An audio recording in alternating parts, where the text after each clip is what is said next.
Hey tout le monde, j'espère que vous allez bien. Je suis super contente de vous retrouver pour cette nouvelle vidéo. Quelques mois en arrière, je crois que c'était en septembre, je vous avais proposé sur Instagram de me poser des questions et je vous avais dit que j'allais y répondre. Ça a pris un certain temps, mais je suis là pour y répondre. Donc je vais pas répondre à toutes les questions parce que j'en ai eu plusieurs et certaines, j'ai vraiment envie de faire des vidéos propres à cette question. Je vous donne une petite question à laquelle je vais pas répondre, mais je vais faire une vidéo entière sur ça.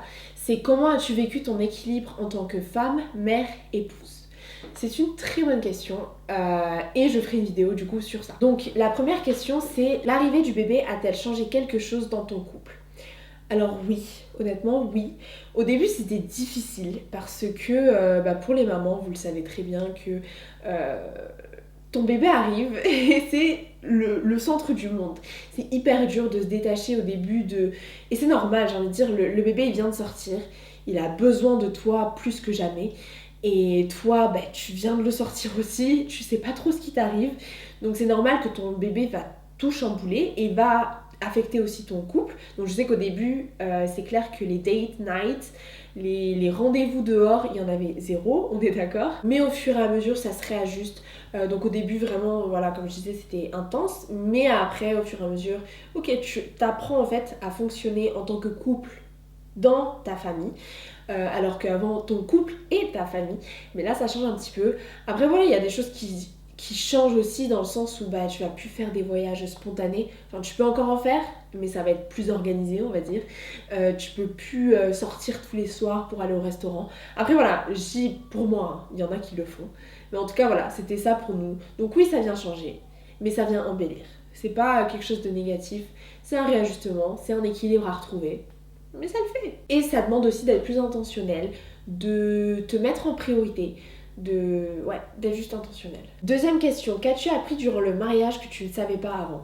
Donc ça, j'ai longtemps réfléchi sur cette question et je me suis dit, ok, j'ai envie de dire quelque chose de vrai, normal, mais quelque chose de pertinent aussi. Pour moi, honnêtement, quelque chose que j'ai appris après le mariage, c'est la façon dont l'homme aime et a besoin d'être respecté. Et ça, c'est quelque chose, je pense que je le savais, on le sait, mais on sait pas trop, j'ai l'impression, dites-moi si j'ai tort les femmes, mais j'ai l'impression qu'on sait pas trop ce que ça veut dire le respect. On sait comment notre mari doit nous aimer, mais on sait pas comment respecter vraiment notre mari. Il y a un livre, je sais plus le nom de l'auteur, qui est juste incroyable. Il s'appelle Amour et respect, le docteur Emerson Eggerichs. Bref, je le mettrai en description. Mais ce livre est juste incroyable et ça révèle tellement des problèmes quotidiens et on comprend que tout part de l'amour et du respect. Donc ouais, franchement, honorer son mari, le respecter dans le privé mais aussi dans le public, c'est quelque chose que en fait j'ai appris à faire. J'ai compris l'importance, vraiment l'ampleur que ça avait quand je me suis mariée. Un mot pour décrire Dieu, j'en ai deux. Parce que j'arrivais pas à trouver qu'un. Donc c'est majestueux et souverain. Et clé pour réussir à maintenir sa vie de prière tout en étant maman. J'aime trop cette question. Pour moi, c'est une question de priorité. C'est difficile au début, je vais pas le mentir, c'est difficile au début de maintenir une vie de prière, surtout qu'en fait, il faut faire un deuil. C'est que vous n'aurez jamais le temps que vous aviez avant. Ça, je pense que je me trompe pas en disant ça. On n'aura jamais le temps qu'on aura avant. Par contre, ça veut pas dire que notre relation qu'on avait avec Dieu avant ne sera plus jamais la même. Pour moi, ça va être la même, voire mieux. Elle va grandir parce que vous grandissez. Vous donnez de l'amour à un petit être, vous allez comprendre des réalités qui sont incroyables aussi, qui vont changer votre vie. Là, je parle surtout à celles qui sont pas encore maman. Votre amour pour Dieu va grandir en ayant un bébé en fait. Et donc, votre désir de prier, de passer un cap, va grandir aussi. Donc au début c'est dur de maintenir, je trouve, sa vie de lecture de la Bible, de prière. Mais en fait c'est un équilibre à prendre, c'est se donner du temps, ne pas se juger, ne pas se condamner aussi parce qu'on passe pas autant de temps avec Dieu qu'on le faisait avant, mais de prendre les moments qu'on peut en fait. Et de mettre ce moment dans son agenda parce que c'est trop facile de dire je le ferai quand je peux, mais non en fait dès la première sieste de mon fils, moi je suis en train de lire la parole, je suis en train de prier Et pendant sa première sieste, c'est tout ce que je fais. Bon, après, ces siestes sont très très courtes à mon fils, hein, c'est genre 30 minutes. Donc, voire 45, allez, s'il dort bien. Je sais que sa première sieste, j'y touche pas, c'est mon temps avec Dieu. Et c'est comme ça qu'on arrive à maintenir sa vie de prière. Après, il faut être créatif. Je fais des balades, je prie en marchant, je lis ma Bible sur mon téléphone en train de le bercer, je prie avec mon fils, je marche dans la maison et en même temps, je l'ai dans mes bras et je prie avec lui pour aussi, je pense, lui montrer en fait, ok, tu vois, Dieu, il est au centre, il est important. Donc bref, il est encore petit pour comprendre ça, mais c'est vraiment des choses que j'ai envie d'instaurer. Donc simplement, maintenir sa vie de prière, c'est la mettre en priorité. Qu'est-ce qui a changé dans ta vie de femme depuis que tu es maman? Absolument tout. Mon quotidien, mon corps, mes activités, mes sujets de conversation, mes amis. Bon, mes amis, pas tous, hein, je dis pas ça, mais dans le sens où tu te fais des amis mamans et tu te rapproches plus facilement des mamans. Vraiment, enfin, je vais pas mentir, hein, un bébé ça change toute notre vie. Après, c'est génial, honnêtement, c'est vraiment génial. Hein. C'est quoi tes prochains objectifs ou challenges? Donc, c'est pas un challenge, mais un pas d'obéissance que j'avais à faire cette année, c'était de reprendre ma chaîne YouTube. Donc, je le mets dedans, reprendre ma chaîne YouTube. Pour moi, c'est un objectif à atteindre et je suis en train de l'atteindre, on va dire. Aussi, il y a une mission qu'on va faire à Madagascar. Je sais pas encore quand exactement, mais cette année.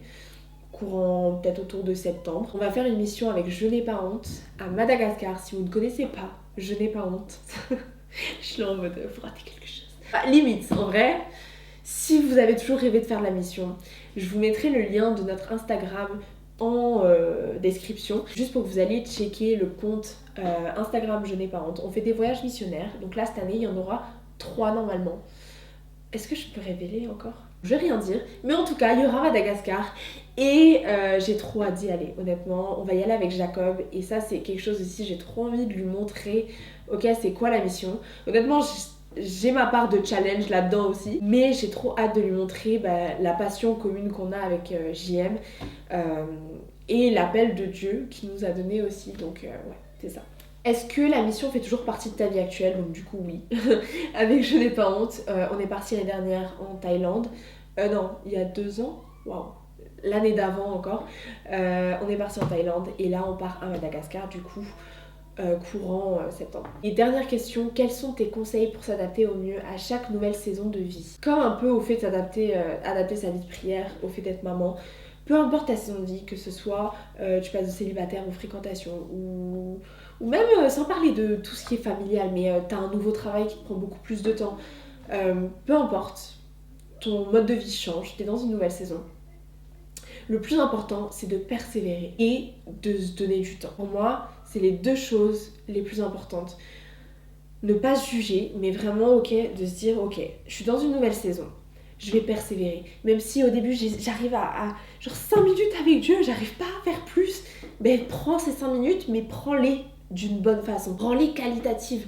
Vraiment, fais de ces 5 minutes les meilleures 5 minutes de ta vie avec Dieu. Faire du temps au maximum, au fur et à mesure, de se donner du temps, d'être patient envers soi-même, c'est ok, petit à petit, ça va se débloquer, tu vas y arriver, tu vas trouver un équilibre et tu arriveras à passer ton temps avec Dieu. Donc voilà, j'espère que cette vidéo t'a plu. J'essaierai de faire régulièrement des réponses aux questions parce que j'aime bien ça, je trouve ça cool et en plus on interagit un petit peu vu que c'est vos questions. Donc voilà, je vous retrouve très bientôt pour une prochaine vidéo. Ciao!